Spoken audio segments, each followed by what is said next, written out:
बहुत समय पहले की बात है। विजयगढ़ नामक राज्य में एक राजा प्रताप सिंह राज करता था। वह न्यायप्रिय और पराक्रमी था, लेकिन उसके महल में कई साजिशें चलती रहती थीं। उसकी रानी कुछ वर्षों पहले एक रहस्यमयी बीमारी के कारण चल बसी थी और अब महल में कई दासियां उसकी सेवा में थीं। उनमें से एक थी माया, जो जन्म से ही गूंगी थी। माया को बचपन में किसी ने अनाथ आश्रम के द्वार पर छोड़ दिया था और बाद में उसे महल में दासी बना दिया गया। वह सुंदर थी, पर अपनी गूंगी अवस्था के कारण किसी से संवाद नहीं कर सकती थी। उसके भोले और मासूम चेहरे के कारण हर कोई उसे पसंद करता था, लेकिन उसकी असली पहचान किसी को नहीं पता थी। महल में एक औरत थी, महामंत्री की पत्नी, जो चाहती थी कि उसकी बेटी राजा से विवाह करे। इसलिए वह राजा को किसी और महिला की ओर आकर्षित होते नहीं देख सकती थी। लेकिन राजा को माया की सेवा और उसकी आंखों में झलकने वाली ईमानदारी बहुत भाने लगी थी। हालांकि राजा खुद इस बात से अनजान था कि वह माया के प्रति विशेष लगाव महसूस करने लगा है। एक रात, जब पूरा महल सो रहा था, माया ने गलती से गुप्त सुरंग की ओर जाते हुए कुछ दरवाजे खुले देखे। उसकी जिज्ञासा बढ़ी और वह अंदर चली गई। वह जो देख रही थी, उस पर विश्वास नहीं कर पा रही थी। वहां महामंत्री की पत्नी और कुछ सैनिक राजा के खिलाफ साजिश रच रहे थे। वे राजा को जहर देकर मारने की योजना बना रहे थे, ताकि उनका आदमी गद्दी पर बैठ सके। माया ने यह सब सुन लिया, लेकिन वह बोल नहीं सकती थी। वह किसी को इस बारे में कैसे बताए? वह घबराई हुई महल के गलियारों में भागी। तभी एक छाया उसके सामने आ गई। वह खुद राजा था। राजा ने उसे डरी हुई हालत में देखकर पूछा, क्या हुआ माया? माया ने अपने हाथों और आंखों से राजा को इशारे में सब समझाने की कोशिश की, लेकिन राजा पूरी तरह समझ नहीं पाया। तभी अचानक माया ने राजा के हाथ पकड़कर गले से एक धीमी आवाज निकाली, "छ- जहर।" राजा चौंक गया। यह कैसे संभव था? माया तो गूंगी थी, पर उस पल के बाद माया पूरी तरह से बोलने लगी। सदमे और भावनाओं के दबाव में उसकी जुबान खुल गई थी। उसने राजा को सब सच बता दिया। राजा ने तुरंत सैनिकों को भेजकर साजिशकर्ताओं को पकड़वा लिया। जब पूरी साजिश का पर्दाफाश हुआ, तो राजा ने निश्चय किया कि माया सिर्फ एक दासी नहीं, बल्कि इस राज्य की रानी बनने के योग्य है। उसने माया से विवाह कर लिया। इस तरह जो लड़की गूंगी दासी के रूप में महल में आई थी, वह अपनी निष्ठा, ईमानदारी और साहस के बल पर विजयगढ़ की रानी बन गई। माया के रानी बनने की खबर पूरे राज्य में फैल गई। लोग आश्चर्यचकित थे कि जो लड़की कभी बोल भी नहीं सकती थी, वह अब उनकी रानी बन गई थी। परंतु महल में कुछ लोग इससे खुश नहीं थे, विशेष रूप से वे जो हमेशा राजा की सत्ता को कमजोर करना चाहते थे। महामंत्री, जिसकी पत्नी की साजिश नाकाम हो गई थी, अब खुद एक नई चाल चलने की योजना बना रहा था। शादी के कुछ ही समय बाद एक रात जब राजा अपने कक्ष में था, उसे अचानक कमजोरी महसूस होने लगी। उसके शरीर में अजीब सी सुस्ती छा रही थी। माया, जो हमेशा राजा के पास ही रहती थी, तुरंत समझ गई कि कुछ गड़बड़ है। उसने राजा के हाथ से प्याला उठाया और सूंघा। उसमें हल्का सा गंध था, जो उसे उस रात की साजिश की याद दिला गया जब उसने पहली बार बोलने की कोशिश की थी।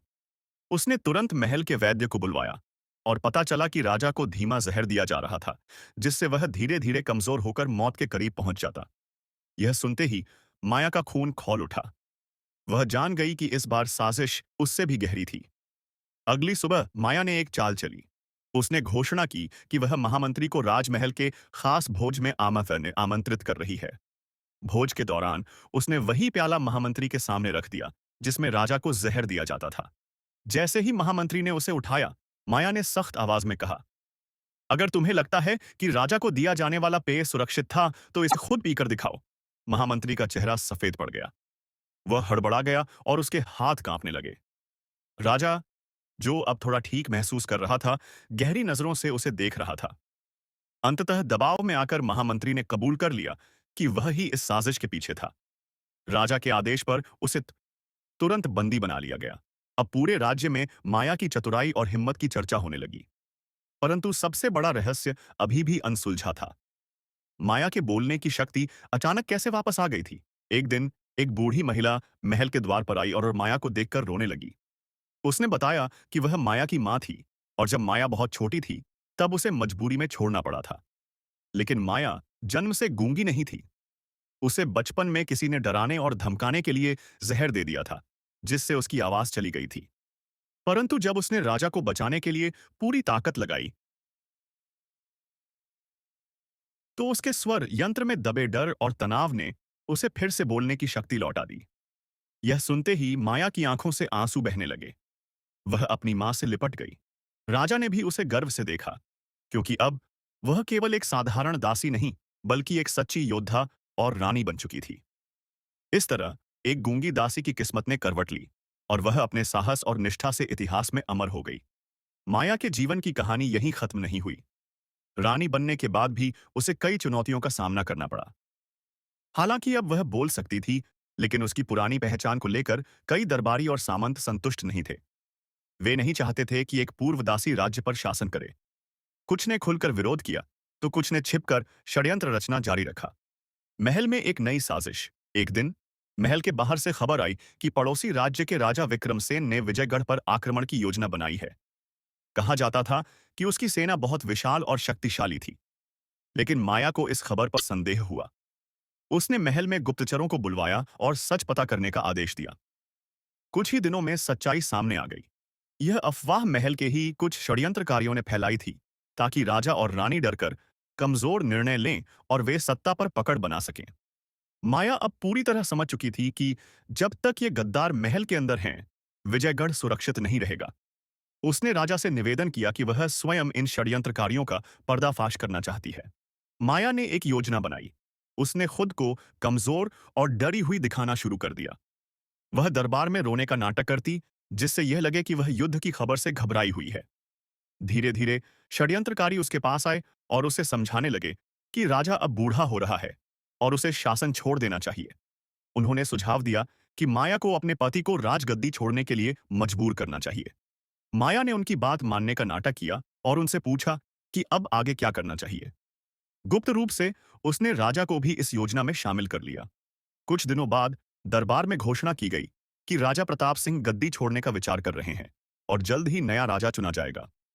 यह खबर सुनते ही षड्यंत्रकारी खुश हो गए।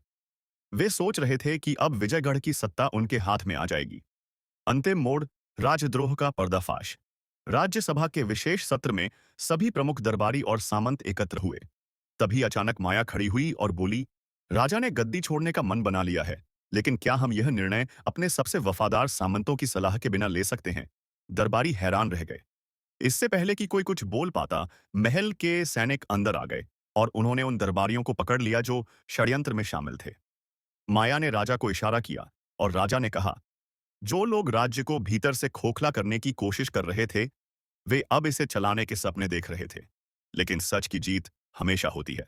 गद्दारों को गिरफ्तार कर लिया गया और विजयगढ़ को एक बड़ा संकट टल गया। माया केवल रानी नहीं, एक योद्धा भी। अब पूरा राज्य माया की सूझबूझ और हिम्मत की सराहना कर रहा था।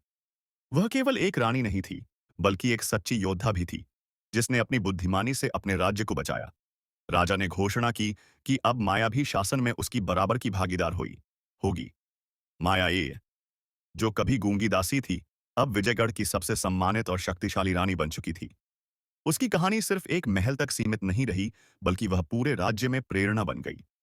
और इस तरह एक साधारण लड़की की जिंदगी, जिसकी कोई आवाज नहीं थी, पूरे राज्य की सबसे ताकतवर आवाज बन गई।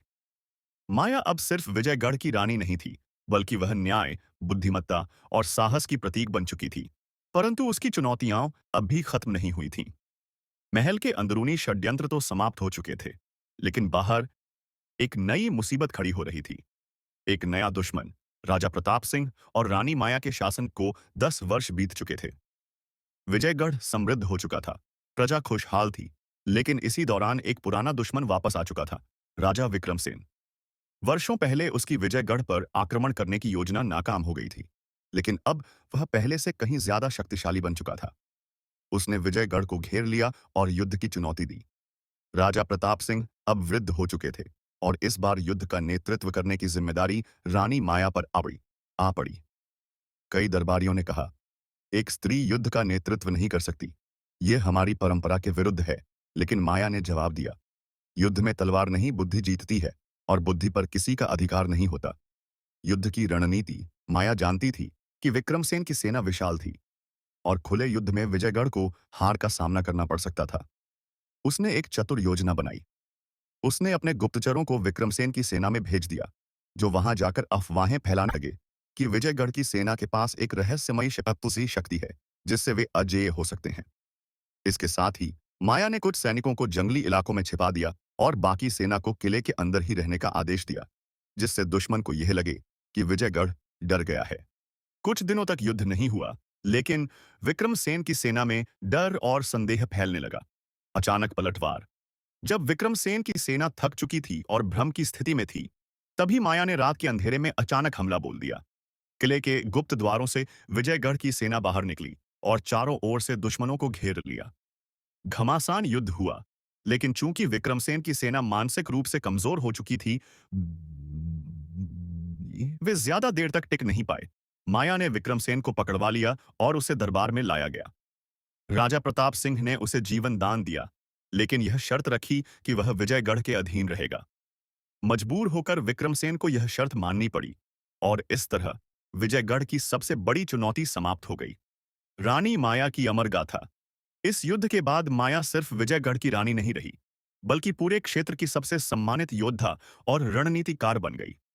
उसकी कहानी आसपास के राज्यों में फैल गई और उसे रणनीति की देवी के रूप में पूजा जाने लगा। राजा प्रताप सिंह ने उसके सम्मान में घोषणा की कि अब विजयगढ़ की प्रशासनिक और सैन्य शक्ति में महिलाओं को भी बराबरी का अधिकार मिलेगा। यह माया की दूरदृष्टि का ही परिणाम था कि विजयगढ़ आने वाले कई वर्षों तक अजेय बना रहा। समय बीता और जब राजा प्रताप सिंह ने अपना अंतिम समय देखा, तो उन्होंने माया को राज्य की पूरी जिम्मेदारी सौंप दी। अब वह केवल रानी नहीं, बल्कि विजयगढ़ की पहली महिला शासक बन चुकी थी। इस तरह जो लड़की कभी एक गूंगी दासी थी, वह अपनी बुद्धिमानी, साहस और निष्ठा के बल पर इतिहास की सबसे महान रानियों में से एक बन गई। उसकी कहानी हमेशा के लिए विजयगढ़ की गाथाओं में अमर हो गई। रानी माया अब विजयगढ़ की एकमात्र शासक थी। राजा प्रताप सिंह की मृत्यु के बाद उन्होंने पूरे राज्य को अपनी बुद्धिमत्ता से संभाला और इसे पहले से भी अधिक समृद्ध बना दिया। लेकिन समय के साथ माया को महसूस होने लगा कि उसके जीवन में अब भी कुछ अधूरा है, कुछ ऐसा जो छिपा हुआ रहस्य बनकर उसके सामने कभी-कभी आता और चला जाता। राजमहल में अजीब घटनाएं। राजमहल में कुछ अजीब घटनाएं होने लगीं। कभी रात को किसी के चलने की आहट सुनाई देती, तो कभी कोई परछाई गलियारों में घूमती दिखती। कुछ सैनिकों ने तो यह भी दावा किया कि उन्होंने राजा प्रताप सिंह को रात में महल के प्रांगण में घूमते हुए देखा है। माया ने पहले इसे महज अफवाह समझा, लेकिन जब एक दिन उसने खुद अपने शयन कक्ष के पास किसी को देखा, तो उसके पैरों तले जमीन खिसक गई। वह कोई और नहीं बल्कि राजा प्रताप सिंह की ही आकृति थी। पर यह कैसे संभव था? राजा तो इस दुनिया को छोड़ चुके थे। गुप्त सुरंग का रहस्य। रानी माया ने इस रहस्य को सुलझाने का निश्चय किया। उसने कुछ विश्वस्त सैनिकों के साथ महल की गुप्त सुरंगों की छानबीन शुरू की। यह वही सुरंगें थीं जहां से पहली बार माया को राजा के खिलाफ षड्यंत्र का पता चला था। लेकिन इस बार जो उसने पाया, वह और भी चौंकाने वाला था। महल के नीचे एक गुप्त कक्ष था, जहां कई पुरानी पांडुलिपियां और राज्य के पूर्व शासकों से जुड़े दस्तावेज रखे थे। उन्हीं में से एक पांडुलिपि में कुछ ऐसा लिखा था जो माया के रोंगटे खड़े कर देने के लिए काफी था। राजा प्रताप सिंह की हत्या की भविष्यवाणी पहले ही हो चुकी थी। भविष्यवाणी का रहस्य। माया ने दस्तावेज को ध्यान से पढ़ा। उसमें लिखा था कि विजयगढ़ के हर शासक की मृत्यु एक विशेष चक्र के अनुसार होती है और राजा प्रताप सिंह की मृत्यु का समय भी पूर्व निर्धारित था। लेकिन उसमें एक और रहस्य छिपा था। जो रानी इस रहस्य को समझ लेगी, वह विजयगढ़ को हमेशा के लिए अजेय बना देगी, लेकिन उसकी अपनी जिंदगी कभी सामान्य नहीं रहेगी। माया की सांसें तेज हो गईं। इसका क्या मतलब था? क्या उसकी नियति भी पहले से लिखी जा चुकी थी? क्या वह हमेशा के लिए इस रहस्यमय चक्र में फंस चुकी थी? अचानक एक नई छाया। उसी क्षण एक ठंडी हवा चली और माया को लगा कि कोई उसकी ओर बढ़ रहा है। उसने मुड़कर देखा और उसकी आंखें फटी की फटी रह गईं। वह छाया फिर से सामने थी, लेकिन इस बार वह केवल राजा प्रताप सिंह की छाया नहीं थी। वह कोई और था। कोई जिसे माया ने कभी नहीं देखा था, लेकिन उसकी आंखों में अजीब सी पहचान थी। रानी माया, वह छाया फुसफुसाई, तुम्हारा सफर अभी खत्म नहीं हुआ है। आगे क्या होगा? क्या माया को अपने राज्य के इस गहरे रहस्य का पूरा सच पता चलेगा? कौन थी वह रहस्यमयी छाया? क्या विजयगढ़ वास्तव में अजेय बन सकता था, या इसके लिए माया को कोई बड़ी कीमत चुकानी पड़ेगी? यह रहस्य अभी बाकी था और इसके जवाब भविष्य के पन्नों में छिपे थे। रानी माया के सामने खड़ी वह रहस्यमयी छाया धीरे धीरे स्पष्ट होने लगी। उसकी आंखों में गहरी चमक थी और उसकी आवाज किसी भूली हुई गाथा की तरह सुनाई दी। तुम मुझे नहीं जानती, लेकिन मैं तुम्हें बहुत पहले से जानता हूं। वह व्यक्ति व्यक्ति बोला। माया सतर्क हो गई। उसके हाथ अनायास ही अपनी कटार की ओर बढ़े, लेकिन उस छाया ने हाथ उठाकर इशारा किया। डरो मत। मैं तुम्हारा दुश्मन नहीं हूं। मैं उस रहस्य को जानता हूं जिसे जानने के बाद तुम्हारी तकदीर बदल सकती है। राजमहल की छुपी सच्चाई। माया ने गहरी सांस ली और दृढ़ स्वर में पूछा, तुम कौन हो और क्या जानते हो? वह व्यक्ति हल्का सा मुस्कुराया और बोला, मेरा नाम वीरेंद्र है। मैं इस महल का असली वारिस हूं। माया अवाक रह गई। असली वारिस? उसने संदेह से पूछा।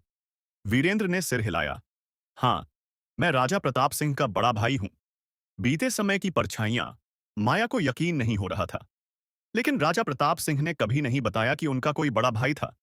वीरेंद्र ने एक लंबी सांस ली और कहा, क्योंकि मैं इस महल की सबसे बड़ी साजिश का शिकार हुआ था। जब मैं छोटा था, तब महामंत्री और कुछ दरबारियों ने मुझे मारने की कोशिश की थी, ताकि प्रताप सिंह राजा बन सके। लेकिन मैं किसी तरह बच गया और जंगलों में शरण ली। माया के मन में अजीब सी बेचैनी थी। अगर यह सच है, तो तुम इतने सालों बाद क्यों लौटे हो? वीरेंद्र की आंखों में रहस्यमयी चमक थी। क्योंकि यह राज्य एक बार फिर से खतरे में है। जो लोग पहले मेरी जान के दुश्मन थे, वे अब तुम्हारे भी दुश्मन हैं। वे नहीं चाहते कि तुम विजयगढ़ को मजबूत बनाओ। नई साजिश का पर्दाफाश। माया समझ गई कि कुछ बड़ा होने वाला था। वीरेंद्र ने उसे बताया कि महल में अब भी कुछ षड्यंत्रकारी छिपे हुए थे, जो राजा प्रताप सिंह के जाने के बाद से माया को हटाने की योजना बना रहे थे। लेकिन इस बार मामला और भी गंभीर था। महल के अंदर एक गुप्त संगठन है, वीरेंद्र ने कहा। वे खुद को काल चक्र कहते हैं। वे यह मानते हैं कि विजयगढ़ को हर 100 साल में एक नया शासक मिलना चाहिए, और अब तुम्हारा समय पूरा हो चुका है। माया को लगा जैसे उसके चारों ओर की दीवारें सिकुड़ रही थीं। तो क्या यह सब पहले से तय था? क्या मैं भी महज इस खेल की एक मोहरा हूं? नहीं, वीरेंद्र ने दृढ़ता से कहा।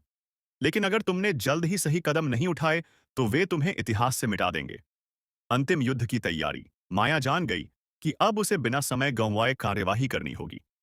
उसने महल के वफादार सैनिकों को बुलाया और वीरेंद्र के साथ मिलकर एक योजना बनाई। इस बार दुश्मन कोई बाहरी आक्रमणकारी नहीं था, बल्कि उसके अपने ही लोग थे। वे लोग जो सदियों से महल की सत्ता को नियंत्रित कर रहे थे। अगली सुबह महल के सबसे गुप्त कक्ष में एक विशेष सभा बुलाई गई। वहां उपस्थित हर दरबारी और अधिकारी को माया ने गहरी नजरों से देखा। आज यहां जो लोग मौजूद हैं, वे विजयगढ़ के भविष्य का फैसला करेंगे, माया ने कहा। लेकिन जैसे ही वह आगे कुछ बोलने लगी, सभा के बीच से अचानक एक व्यक्ति उठा। वह महामंत्री का पुत्र था। मुझे खेद है रानी माया, उसने धीरे से कहा, और फिर एक रहस्यमयी मुस्कान के साथ बोला, पर अब तुम्हारा खेल खत्म हुआ। क्या माया बच पाएगी? जैसे ही उस व्यक्ति ने इशारा किया, महल के अंदर छिपे षड्यंत्रकारी अचानक हथियार निकालने लगे। यह माया के लिए अब तक की सबसे बड़ी परीक्षा थी। क्या वह इस गहरी साजिश को मात देकर विजयगढ़ को बचा पाएगी? क्या वीरेंद्र सच में उसका सहयोगी था, या यह सब भी एक और चाल थी? महल के हर कोने में अब केवल एक ही सवाल गूंज रहा था। क्या रानी माया जीवित बचेगी, या यह विजयगढ़ का अंत होगा? महल की सभा अचानक रणभूमि में बदल गई। जैसे ही महामंत्री के पुत्र ने इशारा किया, उसके वफादार सैनिकों ने महल में छिपे अपने हथियार निकाल लिए। लेकिन माया पहले से ही तैयार थी। गद्दारों को बख्शा नहीं जाएगा, माया ने गरजते हुए कहा और अपनी कटार निकाल ली। वीरेंद्र तुरंत उसके पास आया और फुसफुसाया, अब समय है तुम्हारी असली शक्ति दिखाने का। माया को कुछ समझ नहीं आया, लेकिन सोचने का समय नहीं था। चारों ओर से तलवारें टकराने की आवाजें आने लगीं। कालचक्र का असली चेहरा। लड़ाई के बीच ही महामंत्री का पुत्र जोर से हंसा। रानी माया, तुम क्या सोचती थी? हम इतने आसानी से हार मान लेंगे? माया ने कटार उसकी गर्दन पर रखते हुए कहा, तुम्हें लगता है कि तुम मुझे हरा सकते हो? मैं नहीं, उसने मुस्कुराते हुए कहा, और कालचक्र तुम्हें खत्म कर देगा। तभी सभा भवन की गुप्त दीवारें अचानक खुलने लगीं और अंदर से काले वस्त्र पहने कुछ अज्ञात योद्धा बाहर आए। उनके चेहरे ढके हुए थे और उनकी आंखों में अजीब सी चमक थी। माया को अचानक अतीत की वह पांडुलिपि याद आई जिसमें लिखा था कि जो रानी इस रहस्य को समझ लेगी, उसकी अपनी जिंदगी सामान्य नहीं रहेगी। तो क्या यह वही शक्ति थी जो सदियों से विजयगढ़ को नियंत्रित कर रही थी? एक अप्रत्याशित सत्य। लड़ाई के बीच वीरेंद्र ने माया को पीछे खींचते हुए कहा, अब सच बताने का समय आ गया है। माया ने गहरी सांस ली। क्या सच? वीरेंद्र ने धीरे से कहा। तुम विजयगढ़ की असली उत्तराधिकारी हो। तुम्हारी नियति राजा प्रताप सिंह से भी पहले तय हो चुकी थी। माया अवाक रह गई। क्या? लेकिन मैं तो सिर्फ एक दासी थी। नहीं, वीरेंद्र ने उसकी आंखों में देखते हुए कहा। तुम्हारा जन्म इसी महल में हुआ था, लेकिन तुम्हारे माता-पिता को जब इस साजिश के बारे में पता चला, तो कालचक्र ने उन्हें मार दिया और तुम्हें एक दासी बनाकर रख दिया, ताकि तुम कभी अपनी असली पहचान न जान सको। माया को जैसे चक्कर आ गया। यह कैसे संभव था? अंतिम निर्णय कौन बचेगा? कौन मिटेगा? अब माया के पास दो ही रास्ते थे। या तो वह कालचक्र से लड़कर विजयगढ़ को मुक्त करे, या फिर वह भी इस षड्यंत्र में फंसकर इतिहास का हिस्सा बन जाए। उसने अपनी कटार को कसकर पकड़ लिया। अगर मेरी नियति पहले से लिखी गई थी, थी, तो मैं इसे खुद अपने हाथों से लिखूंगी। इसके बाद महल में खून की एक अंतिम लड़ाई शुरू हुई। माया, वीरेंद्र और उनके वफादार सैनिकों ने कालचक्र के योद्धाओं के खिलाफ युद्ध छेड़ दिया। एक एक कर गद्दार गिरने लगे। लेकिन तभी महामंत्री का पुत्र मुस्कुराया और कहा, यह युद्ध तो बस एक शुरुआत है रानी माया। असली कालचक्र अभी भी जिंदा है। और फिर वह अचानक धुएं में गायब हो गया। क्या विजयगढ़ सच में सुरक्षित है? युद्ध जीतने के बावजूद माया के मन में कई सवाल थे। क्या सच में कालचक्र खत्म हो चुका था? महामंत्री का पुत्र कहाँ गायब हो गया? क्या माया विजयगढ़ को हमेशा के लिए सुरक्षित रख पाएगी? महल शांत था, लेकिन माया जानती थी कि यह शांति केवल एक नए तूफान की आहट थी। युद्ध के बाद महल में एक अजीब सी शांति छा गई थी, लेकिन माया जानती थी कि यह तूफान से पहले की शांति थी। हालांकि कालचक्र के गद्दारों को खत्म कर दिया गया था, लेकिन महामंत्री का पुत्र रहस्यमयी तरीके से गायब हो गया था। महल के गुप्त सुरंगों की खोज की गई, पर कहीं कोई निशान नहीं मिला। यह साफ था कि यह लड़ाई यहीं खत्म नहीं हुई थी। वीरेंद्र का रहस्यमय व्यवहार। लड़ाई के बाद वीरेंद्र कुछ बदला बदला सा लगने लगा था।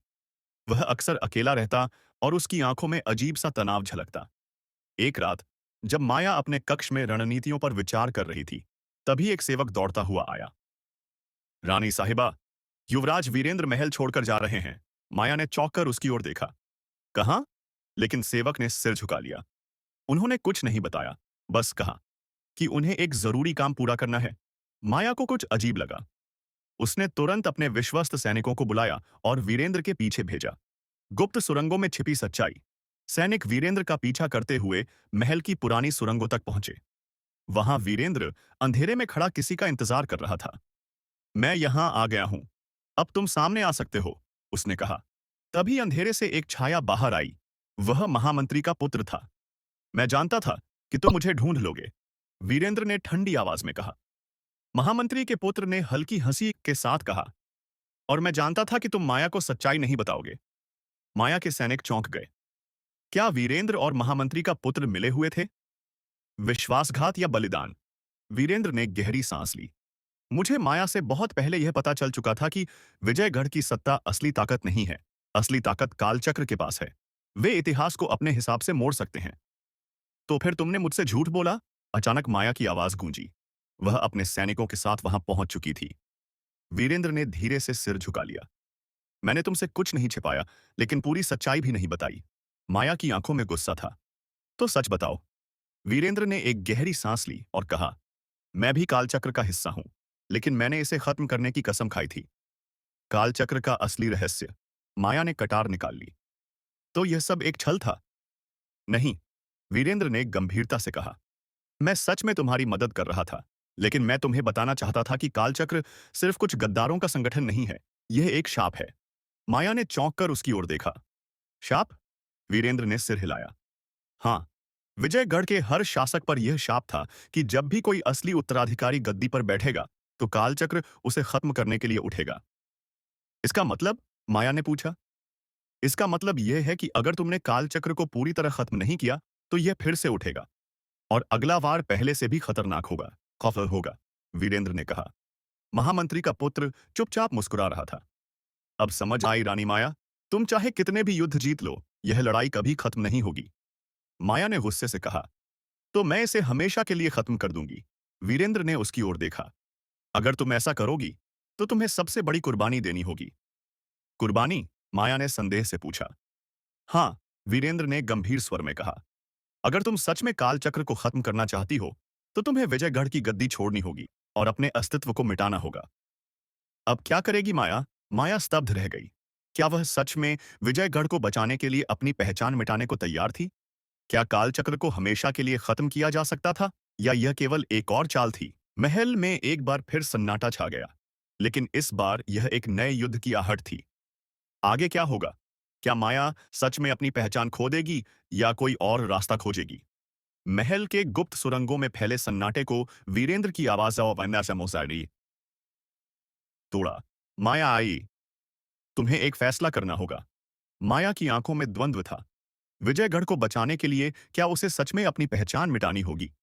महामंत्री का पुत्र अब भी मुस्कुरा रहा था। तो क्या निर्णय है रानी माया? तुम सत्ता से मुक्त हो जाओगी या फिर कालचक्र तुम्हें हमेशा के लिए मिटा देगा? माया ने अपनी कटार कसकर पकड़ ली। न तो मैं सत्ता छोड़ूंगी और न ही मैं कालचक्र के सामने झुकूंगी। नियति को बदलने का प्रण। वीरेंद्र ने एक गहरी सांस ली। अगर तुम कालचक्र को मिटाना चाहती हो, तो तुम्हें इतिहास को ही बदलना होगा। कैसे? माया ने पूछा। वीरेंद्र ने धीरे से कहा, राजमहल के सबसे पुराने हिस्से में एक स्थान है, जिसे अंधकार द्वार वो कहते हैं।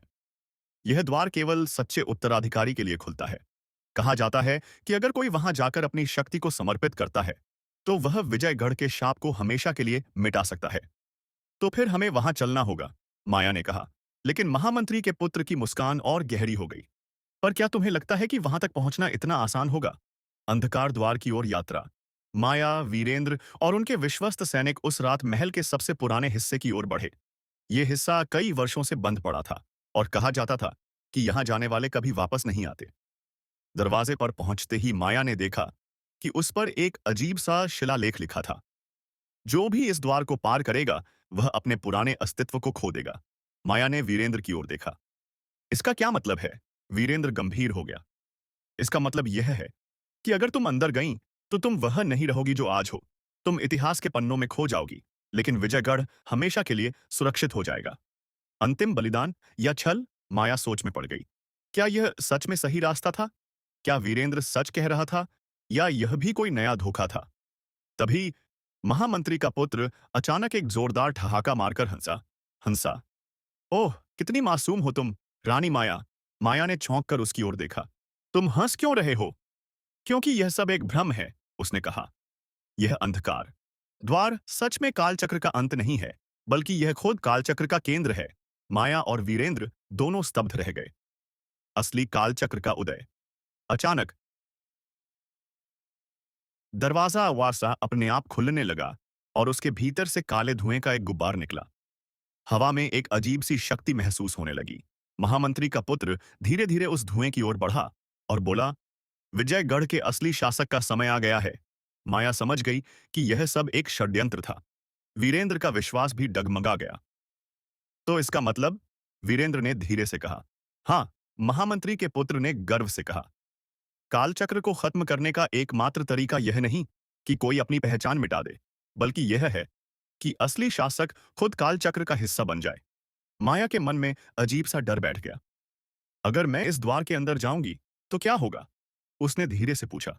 महामंत्री के पुत्र की मुस्कान और गहरी हो गई। तब तुम खुद कालचक्र की रानी बन जाओगी। अंतिम निर्णय, शक्ति या विनाश? अब माया के पास दो ही रास्ते थे। अगर वह इस द्वार के अंदर जाती और फौप अब इस सात सनी आगो आती, तो वह खुद कालचक्र का हिस्सा बन जाती और विजयगढ़ पर हमेशा राज करती। लेकिन इसका मतलब यह भी था कि वह अपने अस्तित्व को खो देगी और वह रानी माया नहीं रहेगी, बल्कि केवल एक शाश्वत शक्ति बनकर रह जाएगी। अगर वह वापस मुड़ती, तो कालचक्र का रहस्य कभी भी पूरी तरह खत्म नहीं होता। यह किसी न किसी रूप में हमेशा लौटता रहता। वीरेंद्र ने धीरे से माया की ओर देखा। तुम्हें क्या लगता है, सही क्या है? माया ने एक लंबी सांस ली और फिर उसने अपना अंतिम निर्णय लिया। माया के मन में एक तूफान चल रहा था। अगर वह इस द्वार में प्रवेश करती, तो वह हमेशा के लिए बदल जाती। वह खुद कालचक्र बन जाती। लेकिन अगर वह वापस लौटती, तो विजयगढ़ कभी भी असली शांति नहीं पा सकता था। वीरेंद्र की आंखों में चिंता थी। माया, जल्दी फैसला करो। महामंत्री का पुत्र धीरे धीरे अंधकार द्वार के और करीब जाता जा रहा था। उसकी आवाज में एक अजीब सा सम्मोहन था। रानी माया, तुम्हारा भाग्य पहले ही तय हो चुका है। अब बस तुम्हें इसे स्वीकारना है। लेकिन माया ने अपनी कटार को कसकर पकड़ लिया। भाग्य तय नहीं होता, इसे बनाया जाता है। अचानक माया ने वह किया जिसकी किसी को उम्मीद नहीं थी। उसने पूरी ताकत से अपनी कटार उठाई और उसे सीधे महामंत्री के पुत्र की ओर फेंक दिया। कटार हवा में चमकी और सीधा उसके सीने में जा धंसी। आह! महामंत्री का पुत्र जमीन पर गिर पड़ा। लेकिन तभी अंधकार द्वार से और ज्यादा धुआं निकलने निकलने लगा। तुम मुझे खत्म नहीं कर सकती माया। वह धुआं धीरे धीरे एक आकृति में बदलने लगा। यह कोई साधारण व्यक्ति नहीं था। यह खुद कालचक्र की आत्मा थी। कालचक्र की सच्ची शक्ति। अंधकार से एक गहरी गूंजती हुई आवाज आई। जो भी इस द्वार के सामने आएगा, वह कालचक्र का हिस्सा बन जाएगा। अब तुम भी बच नहीं सकती माया। माया ने वीरेंद्र की ओर देखा। हमें इसे रोकना होगा। वीरेंद्र ने सिर हिलाया। लेकिन कैसे? यह कोई साधारण शत्रु नहीं है। यह तो शाश्वत शक्ति है। माया ने गहरी सांस ली। अगर यह शक्ति विजयगढ़ से जुड़ी है, तो इसका नाश भी यहीं से होगा। माया को याद आया कि जब उसने पहली बार इस रहस्य के बारे में सुना था, तब उसे एक बात बताई गई थी। जो विजयगढ़ का असली उत्तराधिकारी होगा, वही कालचक्र को समाप्त कर सकता है। मैं इसे खत्म कर सकती हूं, माया ने कहा। वीरेंद्र चौंका। कैसे? माया ने अपनी हथेली को काट लिया और अपनी रक्त से सनी उंगलियों को अंधकार द्वार पर रख दिया। अगर मैं विजयगढ़ की असली उत्तराधिकारी हूं, तो मैं इस शाप को समाप्त करने का अधिकार रखती हूं। अचानक द्वार जोर से हिलने लगा। अंधकार से निकलती हुई आत्मा चिल्लाई, नहीं, यह असंभव है। लेकिन अब देर हो चुकी थी। द्वार से निकलती काली लपटें लाल रंग में बदल गईं और धीरे धीरे सारा धुआं माया के चारों ओर घूमने लगा। काल चक्र का अंत। वीरेंद्र और सैनिक पीछे हट गए। माया के चारों ओर बिजली की चमक होने लगी। अचानक एक जोरदार विस्फोट हुआ और पूरा कमरा रोशनी से भर गया। जब धुआं हटा, तो वहां न तो काल चक्र बचा था और न ही अंधकार द्वार। सिर्फ माया खड़ी थी। लेकिन अब वह पहले जैसी नहीं थी। उसकी आंखों में एक अजीब चमक थी और उसके शरीर के चारों ओर हल्की ऊर्जा लहरें दौड़ रही थीं। माया, वीरेंद्र ने धीरे से पुकारा। माया ने उसकी ओर देखा और हल्की मुस्कान के साथ कहा, अब विजयगढ़ मुक्त है। कालचक्र हमेशा के लिए समाप्त हो गया। लेकिन क्या सच में महल में एक नया सवेरा हुआ? विजयगढ़ के लोग खुशी मना रहे थे कि अब कोई गुप्त शक्ति उन्हें नियंत्रित नहीं कर रही थी।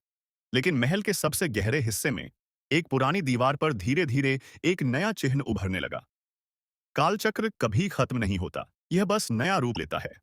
क्या सच में यह युद्ध समाप्त हो गया था, या फिर कोई नया कालचक्र जन्म लेने वाला था?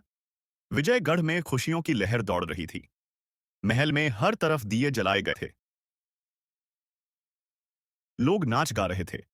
हर कोई मान चुका था कि माया ने कालचक्र को हमेशा के लिए समाप्त कर दिया है। लेकिन महल के सबसे पुराने कक्ष में, जहां राजाओं के गुप्त रहस्य छिपे थे, वहां एक अजीब हलचल हो रही थी। पुरानी दीवार पर बना चिन्ह धीरे धीरे गहरा होता जा रहा था। और फिर दीवार में हल्की सी दरार आई।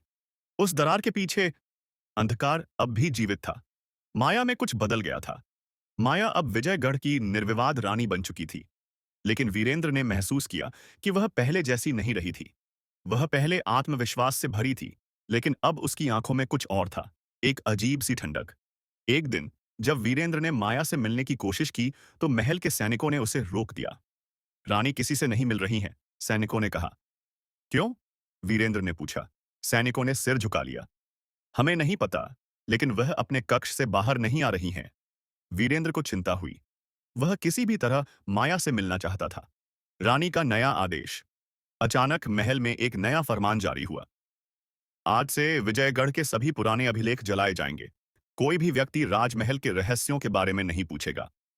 वीरेंद्र यह सुनकर चौंक गया। माया ऐसा क्यों कर रही है? वह भागता हुआ राजसभा में पहुंचा, लेकिन वहां का दृश्य देखकर उसकी सांसें रुक गईं।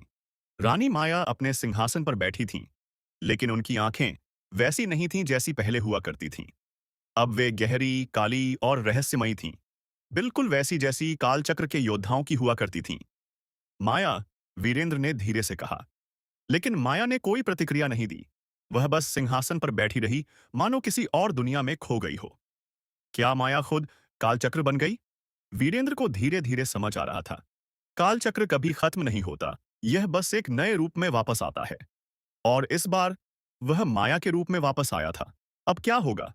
क्या वीरेंद्र माया को बचा पाएगा या फिर विजयगढ़ को एक नए कालचक्र का सामना करना पड़ेगा? इस बार अपनी ही रानी के रूप में? वीरेंद्र की आंखों के सामने जो हो रहा था, उस पर विश्वास कर पाना मुश्किल था। माया अब पहले जैसी नहीं रही थी। उसकी आंखों की वह रहस्यमयी चमक, उसकी भावनाओं की ठंडक और उसकी आवाज में आई कठोरता, यह सब कुछ संकेत दे रहे थे, बताता थे कि कुछ बहुत गलत हो चुका था। माया, तुम ठीक तो हो? वीरेंद्र ने हिम्मत जुटाकर पूछा। माया की नजर धीरे धीरे वीरेंद्र पर गई। एक पल के लिए उसकी आंखों में पुरानी माया की झलक दिखी, लेकिन फिर वह गायब हो गई। मैं पहले से कहीं ज्यादा ठीक हूं वीरेंद्र, माया ने ठंडी आवाज में कहा। और अब विजयगढ़ को नया भविष्य मिलने वाला है। नया भविष्य या नया कालचक्र? माया ने सभा में बैठे मंत्रियों की ओर देखा। हमारी सेना को और अधिक शक्तिशाली बनाया जाएगा। महल के सभी पुराने दस्तावेज नष्ट कर दिए जाएं। इतिहास वही रहेगा जो मैं चाहूंगी। सभा में सन्नाटा छा गया। वीरेंद्र ने अविश्वास से कहा, इतिहास मिटाया नहीं जा सकता माया। तुम क्या करने की कोशिश कर रही हो? माया ने उसकी ओर देखा और हल्की मुस्कान के साथ कहा, इतिहास ही तो सबसे बड़ी कमजोरी है वीरेंद्र। जो बीत चुका, उसे याद रखना मूर्खता है। अब समय है एक नया इतिहास लिखने का। एक ऐसा इतिहास जिसमें विजयगढ़ को कभी कोई चुनौती न दे सके। सच सामने आने लगा। वीरेंद्र को समझ आ रहा था कि माया में क्या बदलाव आया है। कालचक्र खत्म नहीं हुआ था। यह बस एक नए रूप में जन्म ले चुका था। और इस बार यह माया के भीतर था। उसने धीरे से कहा, माया, तुम अब वह नहीं रही जो तुम पहले थी। माया मुस्कुराई। मैं वही हूं वीरेंद्र, बस अब मैं सच्चाई को समझ चुकी हूं। और यह सच्चाई क्या है? वीरेंद्र ने गुस्से से पूछा। माया ने गहरी सांस ली और कहा, यह कि शक्ति ही सब कुछ है। काल चक्र को मिटाने के लिए मैंने खुद उसे अपनाया है। अब मैं इसकी नई रानी हूं। अब क्या करेगा वीरेंद्र? वीरेंद्र का मन डगमगाने लगा। माया अब विजयगढ़ की रक्षक नहीं, बल्कि सबसे बड़ी चुनौती बन चुकी थी। क्या वह माया को रोक पाएगा या फिर इतिहास खुद को दोहराएगा और विजयगढ़ को एक नई अंधकारमयी शक्ति के अधीन होना पड़ेगा? वीरेंद्र का दिल तेजी से धड़क रहा था। उसकी आंखों के सामने जो हो रहा था वह अविश्वसनीय था। माया, जिसने काल चक्र को समाप्त किया था, अब खुद उसकी रानी बन चुकी थी। तुम ऐसा क्यों कर रही हो माया? वीरेंद्र ने कठोर स्वर में पूछा। क्या तुम भूल गई कि हमने साथ मिलकर इस अंधकार को हराने की कसम खाई थी? माया ने उसकी ओर देखा और उसकी आंखों में एक अजीब सी चमक थी। एक ऐसी चमक जिसे देखकर वीरेंद्र का दिल बैठ गया। हमने कालचक्र को हराने की कोशिश की थी, माया ने धीरे से कहा। लेकिन सच तो यह है कि कोई भी कालचक्र को खत्म नहीं कर सकता। यह हमेशा नए रूप में लौटता है। तो क्यों ना इसे अपनाकर विजयगढ़ को अजेय बना दिया जाए? अजेय? वीरेंद्र फुसफुसाया। तुम यह नहीं देख पा रही कि तुम खुद इसकी कैद में फंस चुकी हो? माया मुस्कुराई। कैद? नहीं वीरेंद्र, मैं अब मुक्त हूं। सभी सीमाओं से, सभी कमजोरियों से। अब मैं केवल शक्ति हूं। महल में नया आतंक। माया ने एक इशारा किया और तभी महल के सैनिकों ने वीरेंद्र को पकड़ लिया। रानी का आदेश है कि कोई भी व्यक्ति जो उनके निर्णयों पर प्रश्न उठाएगा, उसे कारागार में डाल दिया जाएगा, मुख्य सेनापति ने कहा। वीरेंद्र ने संघर्ष किया, लेकिन सैनिकों की पकड़ मजबूत थी। माया, तुम यह क्या कर रही हो? उसने चीख कर कहा। तुम अपने सबसे करीबी मित्र के साथ ऐसा कर रही हो। माया उसकी ओर मुड़ी और उसकी आंखों में कोई भावना नहीं थी। तुम समझ नहीं पा रहे वीरेंद्र, उसने कहा। तुम्हारी सोच सीमित है। तुम्हें थोड़ा समय चाहिए यह समझने के लिए कि मैं क्या करने वाली हूं। और वह क्या है? वीरेंद्र ने गुस्से में पूछा। माया मुस्कुराई। अब मैं केवल विजयगढ़ की रानी नहीं, बल्कि पूरी दुनिया की शासक बनूंगी। काल चक्र का प्रसार। महल में नए आदेश जारी होने लगे। सभी पुराने ग्रंथ जला दिए गए। मंत्रियों को या तो माया के प्रति निष्ठा की शपथ लेने को कहा गया या फिर उन्हें कैद कर लिया गया। विजयगढ़ की सेना को बढ़ाया जाने लगा और राज्य के सभी किलों पर काल चक्र का नया चिन्ह बनाया गया। लोग डरे हुए थे। रानी माया अब वह नहीं थी जो पहले थीं। अब वे केवल काल चक्र की रानी थीं। वीरेंद्र की आखिरी उम्मीद। कारागार में बंद वीरेंद्र के पास ज्यादा समय नहीं था। उसे कुछ करना था, वरना विजयगढ़ हमेशा के लिए अंधकार में समा जाता। तभी एक रात, जब पूरा महल सो रहा था, एक रहस्यमयी व्यक्ति व्यक्ति उसकी कोठरी के पास आया। वीरेंद्र, वह फुसफुसाया। वीरेंद्र चौंका। कौन? उस व्यक्ति ने अपना चेहरा उजाले में लाया। यह महामंत्री का सबसे वफादार सेवक था। तुम्हें यहां से भागना होगा, सेवक ने कहा। माया को बचाने का एक ही तरीका है, और वह तुम्हें महल के गुप्त अभिलेखों में मिलेगा। गुप्त अभिलेख? वीरेंद्र ने आश्चर्य से पूछा। सेवक ने सिर हिलाया। हाँ, वहां एक पुराना शिलालेख है जिसमें लिखा है कि कालचक्र को सच में कैसे खत्म किया जा सकता है। माया ने इसे नहीं पढ़ा, लेकिन हमें यह करना होगा। वीरेंद्र की आंखों में आशा की किरण जगी। अगर यह सच है तो हमें जल्दी करनी होगी, उसने कहा। अब क्या होगा? क्या वीरेंद्र समय पर सच का पता लगा पाएगा? क्या माया को कालचक्र के प्रभाव से मुक्त किया जा सकता है? या फिर क्या विजयगढ़ हमेशा के लिए कालचक्र के अधीन हुआ असहस्य हो जाएगा? वीरेंद्र को कारागार से बाहर निकालने के बाद सेवक उसे महल की गुप्त सुरंगों में ले गया। वहां दीवारों पर लगी मशालों की मंद रोशनी में धूल से भरी पुरानी किताबें और ताम्रपत्र रखे थे। यह रहा वह शिलालेख, सेवक ने धीरे से कहा, एक पत्थर की पट्टी की ओर इशारा करते हुए। वीरेंद्र ने उस पर जमी धूल झाड़ी और पढ़ने लगा। कालचक्र को नष्ट करने का एक ही उपाय है। जो इसकी शक्ति को अपनाए, उसे अपनी इच्छा से इसे त्यागना होगा, वरना यह अंधकार सदा बना रहेगा। वीरेंद्र के दिमाग में बिजली सी कौंधी। तो माया ही इसका उत्तर थी। अगर माया खुद इसे छोड़ने का निर्णय न ले, तो उसे इससे मुक्त नहीं किया जा सकता, उसने फुसफुसाकर कहा। पर वह ऐसा क्यों करेगी? सेवक ने चिंता जताई। वीरेंद्र गंभीर हो गया। हमें उसे याद दिलाना होगा कि वह कौन थी। रानी माया, न कि कालचक्र की रानी। वीरेंद्र और सेवक गुप्त मार्गों से होते हुए महल में पहुंचे, लेकिन वहां का नजारा देखकर उनके होश उड़ गए। महल के बाहर हजारों सैनिक खड़े थे, पर वे विजयगढ़ के नहीं थे। वे काले कवच पहने हुए थे। उनके झंडों पर कालचक्र का नया चिन्ह बना था। माया अब केवल विजयगढ़ की शासक नहीं थी, वह पूरी दुनिया पर अधिकार करने की तैयारी कर रही थी। हमें जल्दी करनी होगी, वीरेंद्र ने कहा। वे दोनों राजसभा की ओर बढ़े, जहां माया अपने सिंहासन पर विराजमान थी। अंतिम सामना।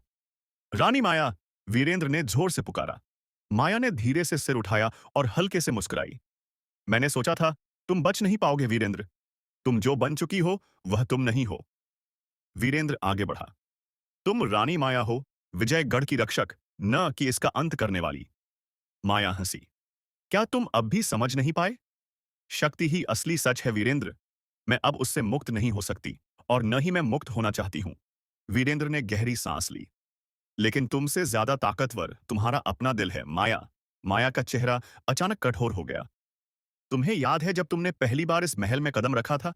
तुम सिर्फ एक साधारण दासी थीं, लेकिन तुम्हारी हिम्मत और सच्चाई ने तुम्हें रानी बना दिया। शक्ति ने नहीं, तुम्हारे दिल ने। माया की आंखें हल्की सी डगमगाईं। अगर तुम सच में कालचक्र से मुक्त नहीं हो सकती, तो मुझे मार दो। वीरेंद्र ने कटार उसकी ओर फेंक दी। लेकिन अगर तुम्हारे अंदर अब भी माया बची है, तो यह शक्ति छोड़ दो। माया की उंगलियां कांपने लगीं। उसकी आंखों में अचानक यादों की बाढ़ आ गई। पुराने दिन, उसकी पहली जीत, लोगों की खुशी, उसकी सच्ची पहचान। नहीं, उसने धीरे से कहा, कालचक्र का अंत। माया ने अपनी आंखें बंद की और एक गहरी सांस ली। और फिर, जैसे ही उसने अपनी इच्छा से कालचक्र को त्यागने का निर्णय लिया, पूरा महल हिल उठा। काले कवच वाले सैनिक अचानक जमीन पर गिरने लगे। उनकी आंखों से अंधकार गायब होने लगा। महल के पत्थर कंपन करने लगे। और फिर माया की आंखों से वह रहस्यमयी चमक धीरे धीरे फीकी पड़ने लगी। वह कांपती हुई सिंहासन से उठी और वीरेंद्र की ओर देखा। मैं वापस आ गई हूं, उसने धीरे से कहा। और उसी क्षण आतशी से शिमार आशा के क्षण कालचक्र का प्रतीक दीवार से मिट गया। अंततः विजय या नया खतरा। विजयगढ़ में नया सूरज उगा। लोगों को लगा कि अब सब ठीक हो गया, लेकिन वीरेंद्र को कहीं न कहीं यह एहसास था कि कालचक्र कभी पूरी तरह समाप्त नहीं होता। वह बस समय के साथ बदल जाता है, और शायद किसी और रूप में वह फिर लौट सकता था। माया ने सिंहासन छोड़ दिया। उसके चेहरे पर एक अनकही थकान थी, मानो वर्षों से किसी बंधन में जकड़ी हो और अब अचानक मुक्त हुई हो। महल में चारों ओर सन्नाटा था। लोग अचंभित थे। कालचक्र का प्रतीक मिट चुका था। उसकी सेना धूल में समा चुकी थी, और अंधकार का आतंक समाप्त हो चुका था। वीरेंद्र ने धीरे से माया के कंधे पर हाथ रखा। अब सब ठीक है, माया। माया ने उसकी ओर देखा, लेकिन उसकी आंखों में कोई जवाब नहीं था। क्या सच में? उसने धीरे से फुसफुसाया। भूले हुए द्वार की दस्तक। कुछ दिनों बाद विजयगढ़ में सब कुछ सामान्य होने लगा। लेकिन महल के गहरे तहखाने में, जहां कालचक्र की शक्ति कभी सबसे प्रबल थी, वहां कुछ असामान्य हो रहा था। रात के अंधेरे में एक परछाई आई। वह धीरे धीरे महल के सबसे पुराने हिस्से में गई, जहां एक टूटा हुआ पत्थर पड़ा था। वही पत्थर जिस पर कालचक्र के चिन्ह अंकित थे। परछाई ने धीरे से पत्थर पर हाथ रखा और फिर पत्थर हल्का सा चमकने लगा। माया के भीतर नया संघर्ष। इसी बीच माया अपने कक्ष में अकेली बैठी थी। वह आईने में खुद को देख रही थी, लेकिन कुछ अलग महसूस कर रही थी। मैंने काल चक्र को छोड़ दिया, तो फिर भी क्यों लग रहा है कि यह अब भी मेरे अंदर है? उसने खुद से सवाल किया। तभी उसके आईने में हल्की सी हलचल हुई। एक पल के लिए उसने खुद को नहीं, बल्कि एक और माया को देखा। लेकिन यह कोई साधारण प्रतिबिंब नहीं था। यह वही माया थी जो कालचक्र की रानी थी। तुम मुझे मिटा नहीं सकती। आईने में माया मुस्कुराई, लेकिन यह एक अजीब, ठंडी मुस्कान थी। क्या तुम सच में सोचती हो कि तुम मुझसे छुटकारा पा सकती हो? माया घबरा गई और पीछे हट गई। यह असंभव है। मैं अब कालचक्र से मुक्त हूं। उसने खुद को समझाने की कोशिश की, लेकिन आईने वाली माया ने सिर हिलाया। कालचक्र को कोई खत्म नहीं कर सकता माया, उसने धीरे से कहा। यह बस रूप बदलता है, और अब यह तुम्हारे भीतर है। अब क्या होगा? क्या कालचक्र पूरी तरह समाप्त हो चुका है, या यह बस किसी और रूप में वापस आ रहा है? क्या माया खुद से इस अंधकार को निकाल पाएगी? और सबसे बड़ा सवाल, विजयगढ़ में कौन है जो अभी भी कालचक्र को जीवित रखना चाहता है? माया ने घबराकर अपनी आंखें बंद कर लीं। उसकी सांसें तेज हो गईं। लेकिन जब उसने दोबारा आईने की ओर देखा, तो वहां कोई परछाई अनफौ नहीं थी। यह मेरा भ्रम था, बस एक वहम। उसने खुद को समझाने की कोशिश की, लेकिन उसके दिल के किसी कोने में एक अजीब सी बेचैनी थी। क्या सच में यह सिर्फ भ्रम था? महल में छिपा रहस्य। उसी रात महल के सबसे पुराने तहखाने में कुछ अजीब हुआ। रक्षक, जो उस क्षेत्र की सुरक्षा कर रहे थे, अचानक बेहोश पाए गए। जब सुबह उन्हें होश आया तो वे बड़बड़ा रहे थे। कोई वहां था, पर उसकी परछाई नहीं थी। वीरेंद्र को जब यह बात पता चली, तो वह तुरंत तहखाने की ओर भागा। दरवाजे पर गहरी खरोंच के निशान थे, और अंदर की दीवारों पर हल्की, धुंधली आकृतियां बनी हुई थीं। कालचक्र के वही रहस्यमयी प्रतीक, जो कुछ दिन पहले मिट चुके थे। यह असंभव है, वीरेंद्र ने बुदबुदाया। माया का बदला हुआ रूप। वीरेंद्र तुरंत माया के पास गया, लेकिन जब उसने उसे देखा, तो उसकी आंखों में फिर वही अजीब सी ठंडक थी, जो कुछ समय पहले गायब हो गई थी। माया, क्या तुम ठीक हो? माया ने उसकी ओर देखा, और उसके चेहरे पर हल्की सी मुस्कान आई। हाँ, मैं ठीक हूं वीरेंद्र, बल्कि पहले से भी बेहतर। लेकिन वीरेंद्र को उसकी आवाज में कुछ बदला हुआ लगा। एक अजीब गहराई, जैसे वह पूरी तरह वही माया नहीं थी जिसे वह जानता था। महल के तहखाने में कुछ हुआ है, वीरेंद्र ने संदेह से कहा। क्या तुम कुछ जानती हो? माया ने सिर हिलाया। मैं क्यों जानूंगी? कालचक्र खत्म हो चुका है, याद है। लेकिन वीरेंद्र को महसूस हुआ कि उसकी आंखों में एक अनकहा रहस्य छिपा था। महल का गुप्त द्वार खुलता है। उसी रात, जब सब सो रहे थे, महल के सबसे गहरे हिस्से में एक छिपा हुआ दरवाजा खुद ब खुद खुला। उसके अंदर से एक रहस्यमयी छाया निकली, धीरे धीरे, बिना कोई आवाज किए। और फिर वह छाया रानी माया के कक्ष की ओर बढ़ने लगी। क्या माया सच में मुक्त हुई थी? वीरेंद्र को अब पूरा यकीन हो गया था। कालचक्र खत्म नहीं हुआ था। लेकिन इस बार यह छाया में नहीं था, यह माया के भीतर था। महल की दीवारों के भीतर कुछ ऐसा हो रहा था जिसे कोई देख नहीं पा रहा था, या शायद देखना नहीं चाहता था। रात के अंधेरे में जब महल के प्रहरी गहरी नींद में थे, तभी एक रहस्यमयी छाया रानी माया के कक्ष की ओर बढ़ी। दरवाजा बिना कोई आवाज किए अपने आप खुल गया। माया अपने कक्ष में खड़ी थी, जैसे किसी के आने की प्रतीक्षा कर रही हो। छाया धीरे धीरे आगे बढ़ी, और जैसे ही उसने माया को छुआ, पूरा कक्ष एक अजीब सी नीली रोशनी से भर गया।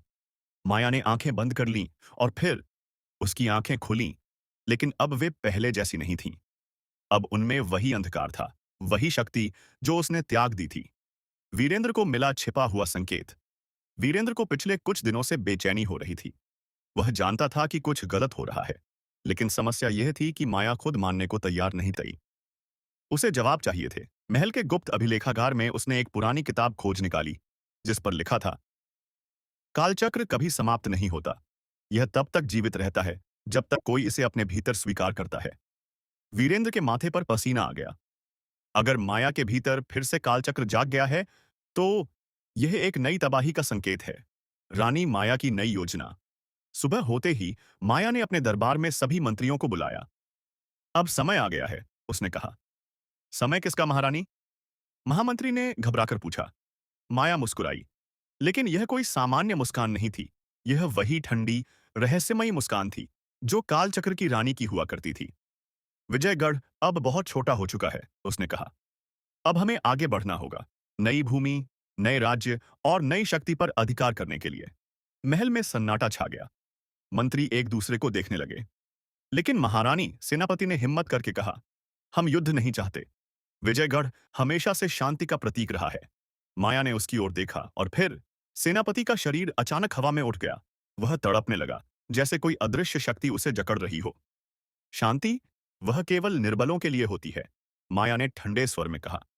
अब विजयगढ़ पर केवल एक नियम चलेगा, शक्ति का। वीरेंद्र का निर्णय। जब वीरेंद्र को यह खबर मिली, तो उसका पूरा शरीर सिहर उठा। यह वही माया नहीं है, उसने खुद से कहा। अब हमें उसे रोकना होगा, इससे पहले कि बहुत देर हो जाए। लेकिन सवाल यह था कि कैसे? कालचक्र अब पूरी तरह लौट चुका था, और इस बार यह पहले से भी ज्यादा शक्तिशाली था। क्या विजयगढ़ फिर से अंधकार में डूब जाएगा? क्या वीरेंद्र माया को बचा पाएगा, या उसे अपने ही राज्य के खिलाफ खड़ा होना पड़ेगा? क्या माया सच में पूरी तरह बदल चुकी है, या उसके भीतर कहीं न कहीं पुरानी माया बची है? महल के भीतर अजीब घटनाएं होने लगी थीं। सैनिकों की आंखों में डर था, मंत्रियों की आवाज कांप रही थी, और जनता को ऐसा लगने लगा था कि विजयगढ़ की रानी अब वह नहीं रही, जिसे उन्होंने कभी सम्मान दिया था। माया अब पहले जैसी नहीं थी। वह रात में अकेले अपने कक्ष में घंटों तक बैठी रहती, आईने में खुद से बातें करती। कभी-कभी उसके होठों पर हल्की सी मुस्कान होती।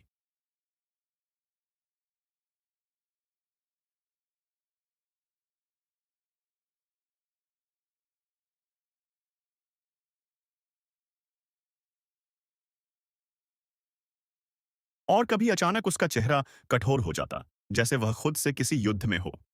वीरेंद्र यह सब देख रहा था। वह जानता था कि माया के भीतर कुछ ऐसा चल रहा है जिसे वह खुद समझ नहीं पा रही।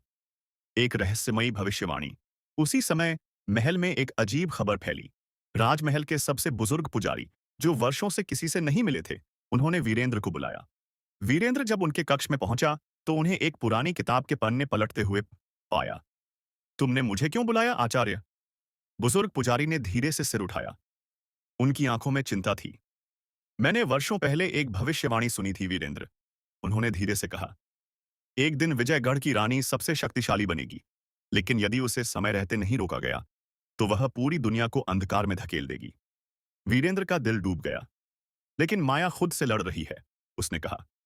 मैंने देखा है कि वह पूरी तरह काल चक्र के अधीन नहीं हुई है। पुजारी ने सिर हिलाया। तुम्हारे पास ज्यादा समय नहीं है, उन्होंने चेतावनी दी। कालचक्र की शक्ति तब तक किसी को नहीं छोड़ती, जब तक उसे स्वयं बलिदान न दिया जाए। अगर माया ने इसे पूरी तरह स्वीकार कर लिया, तो फिर उसे बचाना असंभव होगा। अंधकार की सेना का जौन जन्म। उसी रात कुछ ऐसा हुआ जिससे पूरा विजयगढ़ कांप उठा। महल के अंदर से एक तेज गर्जना गूंजी, जैसे कोई शक्तिशाली बल जाग उठा हो। माया अपने सिंहासन कक्ष में खड़ी थी। उसके चारों ओर अजीब काले धुएं की लहरें घूम रही थीं। उसने अपनी दोनों हथेलियां उठाईं, और अचानक महल के बाहर खड़े पत्थर की मूर्तियां जीवित हो उठीं।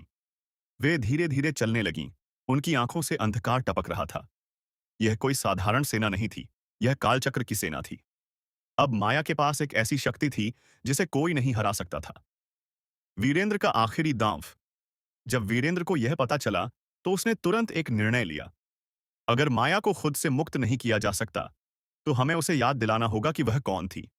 सेवक ने घबराकर पूछा। लेकिन कैसे, स्वामी? वीरेंद्र की आंखों में संकल्प था। हमें उसे उसके सबसे पुराने डर का सामना करवाना होगा, उसकी खुद की आत्मा से। अंतिम टकराव। माया बनाम माया। वीरेंद्र ने एक योजना बनाई।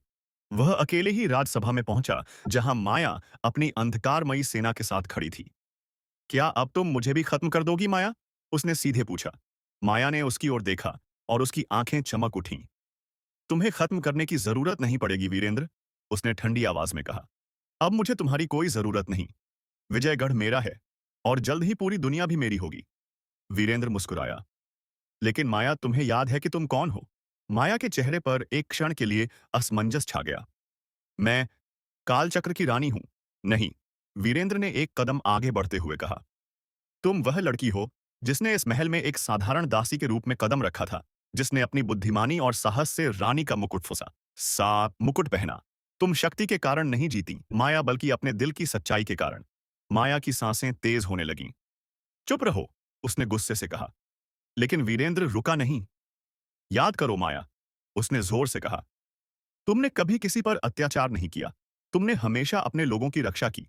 क्या यही तुम्हारा रास्ता था? क्या तुम सच में कालचक्र की कठपुतली बनना चाहती हो? माया कांपने लगी, और तभी वह रहस्यमयी आवाज अब उससे कोस उसके कानों में गूंजी। वह सही कह रहा है माया। माया ने घबराकर इधर-उधर देखा। आईने में उसे फिर से अपनी ही परछाई दिखाई दी। लेकिन इस बार यह वही पुरानी माया थी, जो सच्ची थी, निर्दोष थी। क्या तुम सच में यही बनना चाहती हो? आईने वाली माया ने पूछा। माया के हाथ कांपने लगे। न, नहीं, यह मैं नहीं हूं। और फिर एक पल में सब बदल गया। माया के भीतर एक अजीब तूफान उठा, और उसने जोर से चीख मारी। उसके चारों ओर का अंधकार हिलने लगा, जैसे कोई बड़ी शक्ति खत्म हो रही हो। नहीं! माया ने चीखते हुए अपने हाथों से सिर पकड़ लिया। वह जमीन पर गिर पड़ी, और जैसे ही उसने आंखें बंद कीं, कालचक्र की पूरी शक्ति अचानक गायब हो गई। सैनिकों की मूर्तियां वापस पत्थर में बदल गईं। महल की दीवारों से काले चिन्ह मिट गए। और जब माया ने दोबारा आंखें खोलीं, वह फिर से वही माया थी, जिसे वीरेंद्र जानता था। महल में शांति लौट आई थी। माया अब वापस सामान्य हो चुकी थी, लेकिन उसके मन में हमेशा यह डर रहेगा। क्या कालचक्र सच में समाप्त हो चुका था, या यह कहीं और किसी नए रूप में फिर लौटेगा? वीरेंद्र ने आसमान की ओर देखा। शायद कालचक्र कभी खत्म नहीं होता, उसने बुदबुदाया। शायद यह बस एक नए अवसर की तलाश में रहता है, किसी और के अंदर जागने के लिए। सब कुछ शांत लग रहा था। महल में अंधकार मिट चुका था, मूर्तियां फिर से निष्क्रिय हो गई थीं, और माया अब वापस वही बन गई थी जो कभी थी, दृढ़ लेकिन दयालु। पर वीरेंद्र का मन शांत नहीं था। उस रात, जब सब सो चुके थे, वीरेंद्र गुप्त अभिलेखागार में गया और वही पुरानी किताब खोली, जिसमें कालचक्र के बारे में भविष्यवाणी लिखी थी। कालचक्र कभी समाप्त नहीं होता। यह तब तक जीवित रहता है जब तक कोई इसे अपने भीतर स्वीकार करता है। उसने माया को कालचक्र से मुक्त कर दिया था। लेकिन क्या इसका मतलब यह था कि कालचक्र खत्म हो गया? या फिर अब वह किसी और की तलाश कर रहा था? एक नया संकेत। सुबह होते ही महल में एक अजीब खबर फैली। महल के सबसे पुराने हिस्से में, जहां कालचक्र की शक्ति सबसे ज्यादा महसूस की गई थी, वहां एक नया निशान उभर आया था। हल्का, धुंधला, लेकिन वही पुराना चिन्ह। वीरेंद्र को तुरंत वहां बुलाया गया। यह असंभव है, उसने बुदबुदाया। लेकिन यह सच है स्वामी, महामंत्री ने कहा। हमने इसे अपनी आंखों से देखा है। और वह थोड़ा रुका, फिर धीरे से आगे कहा। रानी माया को भी यहां आते देखा गया था। वीरेंद्र के दिल की धड़कन तेज हो गई। क्या माया सच में मुक्त हुई थी? वीरेंद्र तुरंत माया के कक्ष की ओर भागा। वह उसे अपने आईने के सामने खड़ी मिली, जैसे किसी गहरी सोच में डूबी हो। माया, उसने धीरे से उसकी आवाज दी। माया ने धीरे धीरे उसकी ओर देखा। वीरेंद्र, तुम ठीक हो? माया कुछ देर चुप रही, फिर मुस्कुराई। हाँ, मैं अब बिल्कुल ठीक हूं। लेकिन वीरेंद्र के मन में एक शक था। कल रात तुम महल के पुराने हिस्से में क्यों गई थीं? उसने सीधे पूछा। माया का चेहरा थोड़ा सख्त हो गया। मैं बस यकीन करना चाहती थी कि कालचक्र सच में खत्म हो चुका है, उसने धीरे से कहा। और क्या वह खत्म हो गया? माया ने एक पल को वीरेंद्र की आंखों में देखा, फिर मुस्कुराई। हाँ, लेकिन उसकी मुस्कान में कुछ था, कुछ ऐसा जो वीरेंद्र को पूरी तरह आश्वस्त नहीं कर पाया। एक नई छाया का उदय। रात होते ही महल के किसी कोने में एक और व्यक्ति जाग रहा था। वह कोई साधारण व्यक्ति नहीं था। वह महल का सबसे वफादार सेवक था, अपूर्व। अपूर्व ने हमेशा माया की सेवा की थी। उसके हर आदेश को बिना सवाल किए पूरा किया था। लेकिन अब वह अकेले खड़ा था, और उसकी आंखें धीरे-धीरे काली होने लगीं। वह खुद नहीं समझ पाया कि उसके भीतर अचानक इतनी ठंडक क्यों महसूस हो रही थी। क्यों उसे ऐसा लग रहा था कि उसके अंदर कोई नई शक्ति जाग रही थी। और तभी उसकी परछाई ने धीरे-धीरे आकार लेना शुरू कर दिया। कालचक्र समाप्त नहीं हुआ, अपूर्व। एक अजीब फुसफुसाहट उसके कानों में गूंजी। अब तुम इसके नए संरक्षक हो। अपूर्व की आंखें चमक उठीं। वह मुस्कुराया। अपूर्व अब पहले जैसा नहीं रहा था। उसके भीतर कुछ जाग चुका था, एक अजीब सी शक्ति जो धीरे धीरे उसके पूरे अस्तित्व पर कब्जा कर रही थी। महल में कोई उसे संदेह की दृष्टि से नहीं देखता था। वह अब भी एक साधारण सेवक की तरह दिखता था, लेकिन उसकी आंखों में एक नई चमक थी, एक अंधकारमयी चमक। रात होते ही वह महल के सबसे पुराने हिस्से में पहुंचा, जहां कालचक्र का चिन्ह उभर आया था। उसने दीवार पर हाथ रखा और तभी पूरा कमरा एक ठंडी हवा से भर गया। मैं तैयार हूं, उसने धीमे से कहा। और फिर दीवार पर छाया बनने लगी, वही छाया जिसने एक बार माया को अपने वश में कर लिया था। अभी नहीं, छाया ने फुसफुसाया। तुम्हें इंतजार करना होगा, समय आने दो। अपूर्व मुस्कुराया। मैं इंतजार करूंगा, लेकिन जब समय आएगा, मैं इसे अधूरा नहीं छोड़ूंगा। वीरेंद्र की नई चिंता। उधर वीरेंद्र अब भी बेचैन था। कुछ तो था जो सही नहीं लग रहा था। माया अब सामान्य लग रही थी, लेकिन उसके दिल के किसी कोने में एक अजीब सा डर था। क्या सच में सब ठीक हो गया था? उसी रात उसे एक सपना आया। वह एक विशाल अंधकारमयी साम्राज्य में खड़ा था। उसके सामने एक छाया थी, लेकिन यह माया नहीं थी। यह कोई और था। तुम कौन हो? वीरेंद्र ने पूछा। छाया हंसी। तुम्हें लगता है कि तुमने कालचक्र को हरा दिया? वीरेंद्र का दिल तेजी से धड़कने लगा। यह सिर्फ शुरुआत थी। अंधकार की वापसी। अगली सुबह महल के द्वार पर एक अजीब घटना घटी। एक सैनिक जिसने वर्षों से राजमहल की रक्षा की थी, अचानक बेहोश हो गया। जब उसे होश आया तो उसकी आंखें काली थीं और उसके होठों पर अजीब सी मुस्कान थी। वह आ रहा है, उसने धीरे से कहा। कौन आ रहा है? वीरेंद्र ने घबराकर पूछा। सैनिक ने उसकी ओर देखा और बस एक ही शब्द कहा, कालचक्र। क्या यह सच में नया अध्याय था? माया अब मुक्त थी, लेकिन क्या वह सच में हमेशा के लिए कालचक्र से बच पाई थी? अपूर्व अब इसका नया वाहक बन चुका था। क्या वह पहले से भी बड़ा खतरा साबित होगा? और सबसे बड़ा सवाल, क्या इस बार वीरेंद्र इसे रोक पाएगा? या यह अंत से पहले का बस एक विराम था? विजयगढ़ का माहौल अब पहले जैसा नहीं रहा था। महल की दीवारों में एक अजीब सा डर समाया हुआ था, जैसे कोई छिपा हुआ खतरा हर किसी को निगलने के लिए तैयार बैठा हो। वीरेंद्र को यकीन था कि कालचक्र अभी पूरी तरह समाप्त नहीं हुआ था। यह बस सही समय का इंतजार कर रहा था। महल के अंधेरे गलियारों में अपूर्व अब पूरी तरह बदल चुका था। वह अब सिर्फ इस सेवक नहीं था, वह कालचक्र का नया वाहक बन चुका था। हर रात जब सब सो जाते, वह गुप्त कक्ष में जाकर दीवारों पर उभरते हुए रहस्यमयी चिन्हों से बात करता। उसकी आंखों में अब वही अंधकार था जो कभी माया की आंखों में था। एक रात जब अपूर्व अकेला खड़ा था, दीवारों से वही फुसफुसाती आवाज आई, ना समई, समय आ गया है। अपूर्व मुस्कुराया। मैं तैयार हूं। माया को दिखा अतीत का सच। उधर माया को भी अब अजीब सपने आने लगे थे। वह अक्सर खुद को एक अंधेरे कमरे में देखती, जहां उसके सामने दो छायाएं खड़ी होती। एक उसकी अपनी थी और दूसरी एक औरत की, जिसकी आंखों में कालचक्र की वही रहस्यमयी चमक थी। तुम कौन हो? माया ने पूछा। छाया मुस्कुराई। मैं वही हूं जो तुम कभी बन गई थी, लेकिन अब मैं किसी और के भीतर जाग चुकी हूं। माया के रोंगटे खड़े हो गए। क्या क्या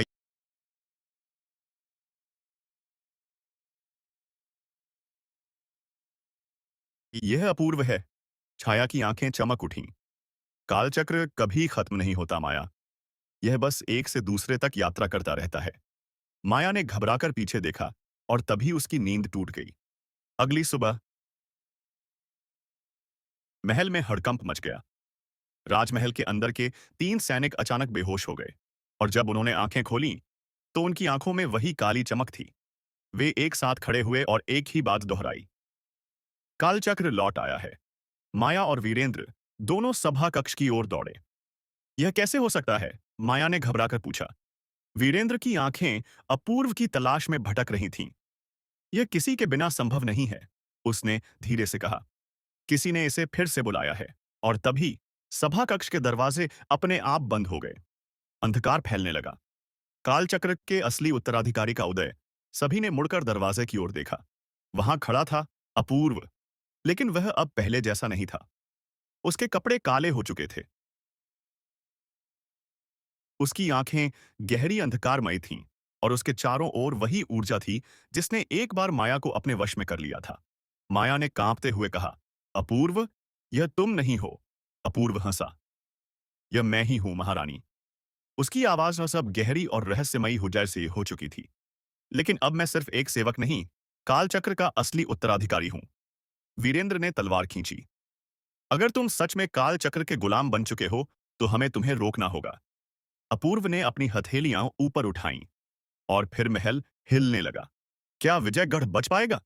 क्या वीरेंद्र और माया अपूर्व को रोक पाएंगे? या इस बार कालचक्र पहले से भी अधिक शक्तिशाली होकर लौट आया है?